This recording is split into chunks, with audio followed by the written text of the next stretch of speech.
மண்டபம், மோகனா அரங்கம், மோகனா மினி ஹால், அனைத்து வசதிகளுடன் விநாயகர் கோவில் மற்றும் புஃபே விருந்துக்கு ரூஃப் கார்டன். உங்கள் விழா எதுவாக இருந்தாலும் மோகனா மகாலில் கொண்டாடுங்கள். OMR கேளம்பாக்கம் 9444996161.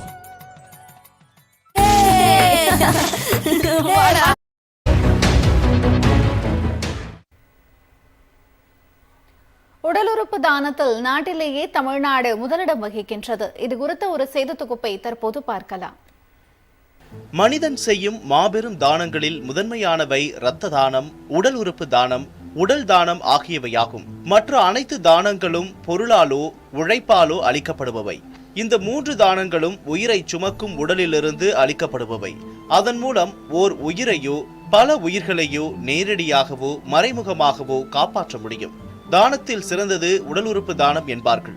ஒருவர் மறைந்தாலும் அவரின் உடல் உறுப்புகளை தானம் செய்வதால் பல உயிர்கள் மறுவாழ்வு பெறுகின்றன.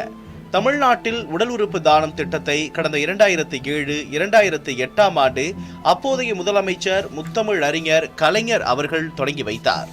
உடல் உறுப்பு தானம் என்பது தமிழ்நாட்டில் ஓர் இயக்கமாகவே செயல்பட்டு வருகிறது. இந்தியாவிலேயே மிக பரந்த மனதுடைய மக்களும் மிகச் சிறந்த மருத்துவ கட்டமைப்பும் இங்கு இருப்பதால் தான் உறுப்புகளை தானம் செய்வதில் இந்தியாவிலேயே தமிழ்நாடு முதலிடம் பெற்றுள்ளது. தமிழ்நாட்டில் 2022ஆம் ஆண்டு 156 நபர்களும் 2023ஆம் ஆண்டு 178 நபர்களும் உடல் உறுப்பு தானம் செய்துள்ளனர். இந்த ஆண்டு மே 9ஆம் தேதி வரை 102 நபர்களிடமிருந்து மொத்தம் 329 முக்கிய உறுப்புகள் மற்றும் 278 திசுக்கள் மீட்டெடுக்கப்பட்டன.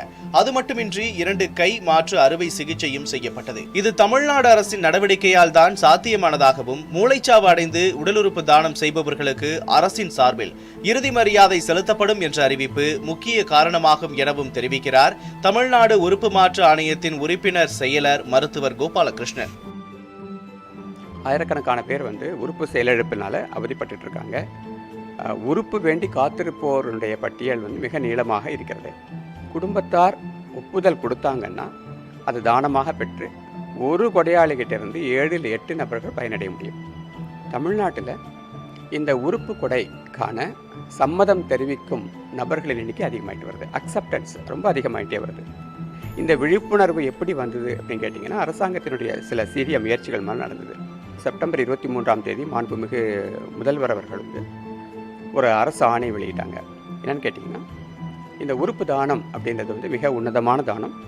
அதை உறுப்பு தானம் செய்த நபரை அவருக்கு மரியாதை செலுத்துறது விதமாக, அந்த குடும்பத்தாருக்கு ஒரு நன்றி அறிதலை நமக்கு வெளிப்படுத்தும் விதமாக அவங்களுடைய வீட்டுக்கே சென்று அரசு சார்பில் மரியாதை செலுத்துவாங்க அப்படின்னு ஒரு கவர்மெண்ட் ஆர்டர் பாஸ் பண்ணாங்க. இது ஒரு மிகப்பெரிய விழிப்புணர்வை சமுதாயத்தில் ஏற்படுத்தியிருக்கு. அது எங்கள் குடும்பத்து நபர் இறந்ததாகவே நாங்கள் நினைக்கல, அந்த தானம் செய்யப்பட்ட உறுப்புகள் மூலமாக இன்னும் அவங்களுடைய வாழ்க்கை தொடர்ந்துட்டு தான் இருக்குது அப்படின்ற ஒரு மனோபாவத்துக்கு நிறைய பேர் போயிடுறாங்க. அரசின் நடவடிக்கையாலும் விழிப்புணர்வுகளாலும் தமிழ்நாட்டில் உறுப்பு கொடைக்கான சம்மதம் தெரிவிப்பவர்கள் எண்ணிக்கை அதிகரித்துள்ளதாகவும், தமிழ்நாடு முதலமைச்சரால் கடந்த ஆண்டு செப்டம்பர் மாதம் அரசாணை வெளியிடப்பட்ட பின்பு இதுவரை 161 பேருக்கு அரசு மரியாதை செலுத்தப்பட்டுள்ளதாகவும் தெரிவிக்கிறார் சென்னை ராஜீவ்காந்தி அரசு பொது மருத்துவமனை முதல்வர் மருத்துவர் தேரணி ராஜன். இந்த ஆண்டினுடைய முதலிலிருந்து இன்றுக்குள் 102 பேர் மூளைச்சாவடைந்தவர்கள் தன்னுடைய உறுப்புகளை தானமாக கொடுத்து பல உயிர்களை காப்பாற்றியிருக்கின்றார்கள். இந்தியாவிற்கு தமிழகம் ஒரு முன்மாதிரியாக இருக்கிறது என்பதிலே மிகுந்த மகிழ்ச்சி. தமிழகத்திலே அரசு மருத்துவமனையில் அதிக அளவிலே மூளைச்சாவடைந்தவர்கள் டொனேட் பண்ணது என்பது ராஜீவ்காந்தி அரசு பொது மருத்துவமனையில். இங்கே ஒரு பிரத்யேகமாக அதற்கென்று ஒரு டீம் டாக்டர்ஸ் டீம் அதில் ஒர்க் பண்ணுறாங்க.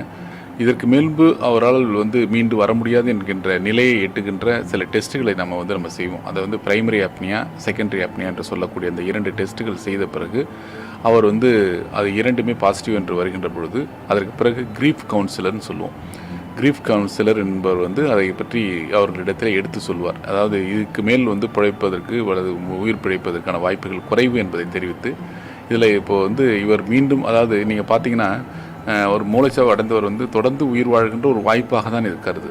அதே நேரத்தில் அவர்கள் முன் வருகின்ற பட்சத்தில் மட்டுமே தான் நம்ம கன்வெர்ட் பண்ணுறோம். அந்த விதத்தில் நம்ம ரொம்ப தெளிவாக இருக்கிறோம்.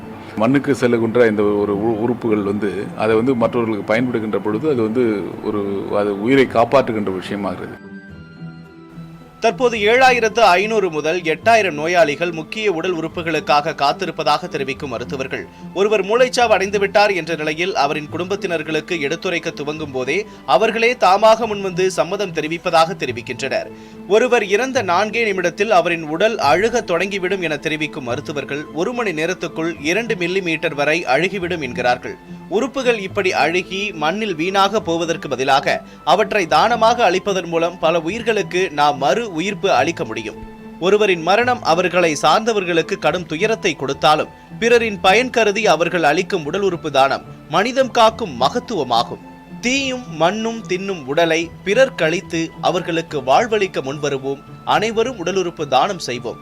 கலைஞர் செய்திகள் தொலைக்காட்சிக்காக ஒளிப்பதிவாளர்கள் லோகநாதன் மற்றும் NV ஆனந்துடன் செய்தியாளர் க. மாரியப்பன்.